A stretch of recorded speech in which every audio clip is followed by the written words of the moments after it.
Roman 10-10 आणि अंजीर versus Kartik आणि कारुंडीकरांचा चिक्क्या. काटाकीर अशी लढत झाली. कोण झालं सेमीसाठी पात्र, कोणी मारली बाजी. मित्रांनो, आज एक भव्यदिव्य उपच मैदान पार पडते विठ्ठल केसरी कातर खटावकरांचं.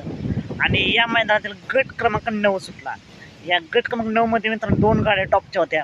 एक म्हणजे 10-10 सरकारांचा रोमन आणि अंजीर, आणि त्याच्या विरोधात होती कार्तिक आणि कारुंडीकरांचा चिक्क्या. मित्रांनो, नक्कीच आपल्याला वाटलं होतं की डोळ्याचं पारणं फेडणार ही अटीतटीची लढत होईल, पण घडलं काय तर वेगळंच.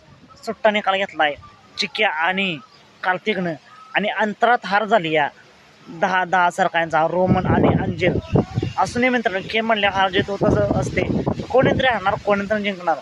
पुढल्या मैदानासाठी रोमन आणि अंजीरला खूप साऱ्या शुभेच्छा, तर कार्तिक आणि चिक्क्याला सेमीसाठी खूप साऱ्या शुभेच्छा.